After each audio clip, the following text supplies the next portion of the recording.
Lincoln MKZ, and we're gonna do oil change on this car. What we're gonna do is we're gonna remove this whole panel here. This car has a lot of torque screws all over, so we're gonna take out all these all around this cover.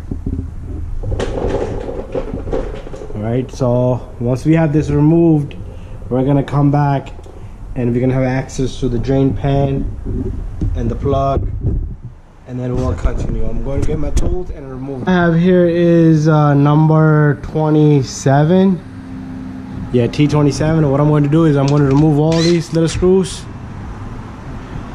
It's hard to see down here, but I gotta manage it somehow, some way. Let me get this cover off, and then we'll see what's down there. All right, so let me come right back. I'm using this T27 here. This is a torque key. Show you guys, I have the cover out. There's the cover on the floor. Comes with a whole bunch of screws there, and I got my drain bucket ready to catch the oil. What I am going to do next is I am going to remove the drain plug, which is right here. This car is not a whole lot of magnet there. I mean, not a whole lot of metal, so my magnet light doesn't stick anywhere. So you need number 15 socket, and that's the drain plug right there. And we're gonna remove that. It seems tight. Let me give it a little punches, impact. Alright, so I got that drain plug loose, and I am going to let the oil come out.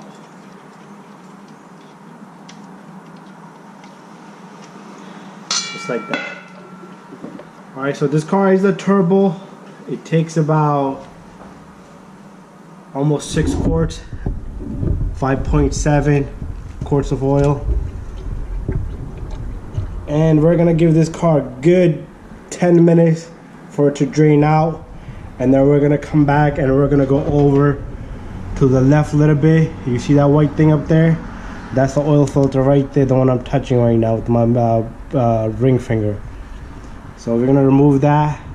I am using a 241 filter, and I'll tell you the brand that I'm using. So if you're using that same brand, that's the filter size you need. If you use a different brand, different size. And once you give it a good 10 minutes, you want to clean up the drain plug. You want to inspect the drain plug. It got the little sealer in the back of it, so this one looks in pretty good condition. What you're going to do is we're going to put the drain plug back in there. You're going to catch the threads by hand. Now that I got my plug on, I'll push this drain bucket out of the way a little bit. I am going to go over a little bit to the filter side, and what I'll do is I'll tighten this so we don't forget. Make sure it's nice and tight. Don't just go crazy and crack the pan either, you know. So make sure it's nice and tight. Clean off the excessive oil. Now what we're going to do is the hard part. Not the hard part, but this is the part that you do want to do, and you want to be careful with a few things. You've probably seen other videos of mine, and they're probably not that detailed, but this one I am going to give a lot of details. This is the wrench I'm using. You can probably grab it and turn it. A lot of people use the socket or the clamp, but either way. So this one loosened up for me pretty good with this. So I am going to pull over this drain plug of that pan a little bit. The details I'll give you on this one is we probably did give on the other ones also. So just the same details like always. This is the filter. The number is 241. There's a number on this filter. And the brand is Purelator. So if you're using Purelator filter, this is the number that you want to use. This filter has a seal here. Alright, one thing you want to do is you want to use an oil and put a little bit of lube around the seal. The reason is when it goes up, it's gonna slip. If you don't put that oil in, it's gonna grip itself and probably come out of place.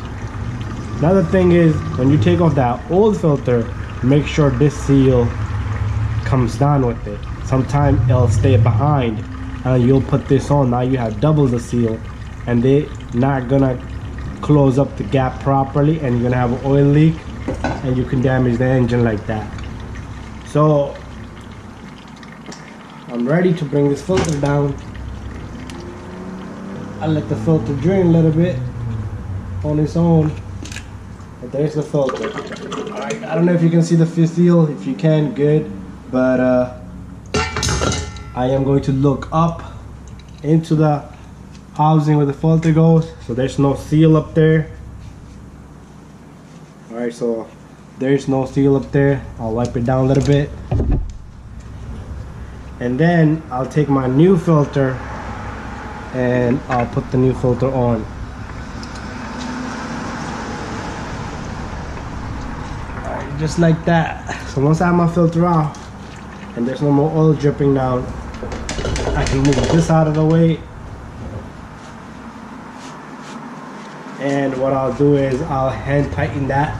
You want to make sure this is tight. You don't want to leave it loose, and you don't want to use a wrench on it or anything, because a lot of time what I'll do is if you grab it with this, I'll poke holes in there and it'll leak.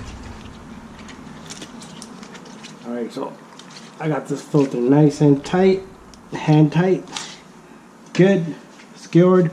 I'll clean off the filter and a little bit all around it. This is a turbo pipe.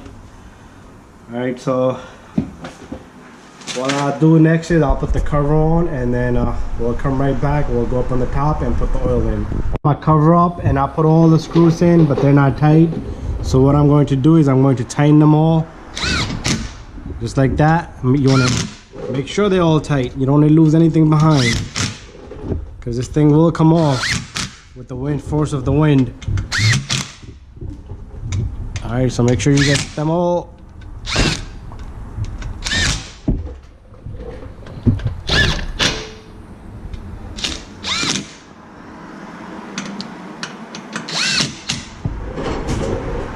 And you don't want to go crazy tight with them either, because they will strip. On the other side is just a plastic. Alright, so there you go. And then you could tap it, just make sure you get them all. And that's it. Now we'll come. We have this car on the floor now.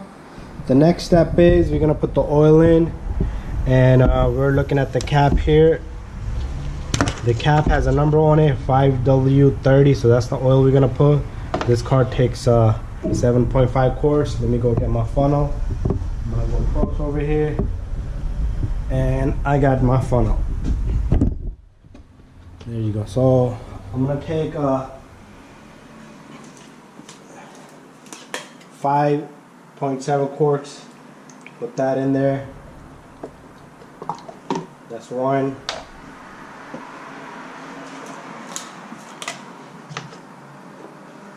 This is two.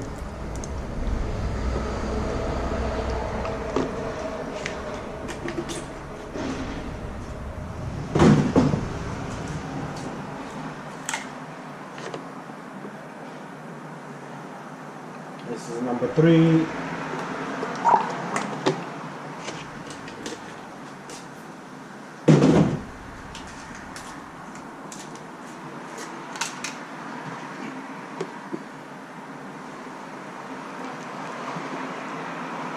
This is number four.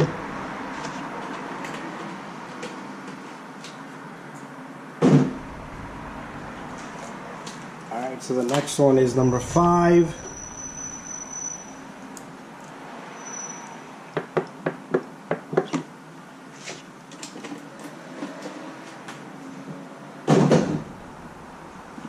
And the last one we're gonna put, so if you measure this, we'll leave that much behind. So you see how they're numbered here, you can go by the numbers.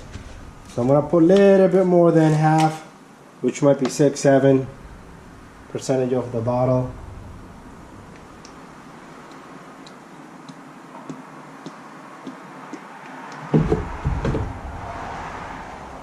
So I got this oil up to here.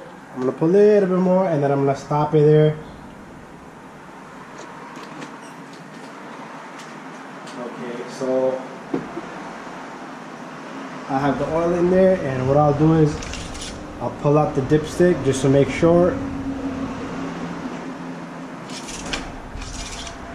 Alright, so we have the oil up to the safe level, so that's good. What we'll do is if you want, you can always check it. You can start the car, run it for like 10-20 seconds and then check it, and make sure you wipe down any little oil that you spilled here. And that's it. That's how you do an oil change on 2015 Lincoln MKZ. And we're done here. And we'll reset the oil light. 2015 Lincoln MKZ. We're gonna reset the oil light. First thing we're gonna do is, if you have a key like this is the smart key. What you're gonna do is, do not press the brake pedal down there. Just press this accessory, the engine button, which is gonna go into accessory mode, and we're gonna wait. It says full accessory power active. Then we're gonna press OK. Well, it didn't work, so I'm gonna press OK one more time. And next, what I'll do is I'll press this down button. We'll go down to settings. You see settings there? Then we'll select OK. We'll go right into vehicle, OK. And then we're gonna scroll down, go into oil life, and we're gonna hold down OK. It says hold down OK to reset, so I'll just hold this down, and that's it. And that light should go up to 100% and you're done. That's how you reset the oil light on a 2015 MKZ.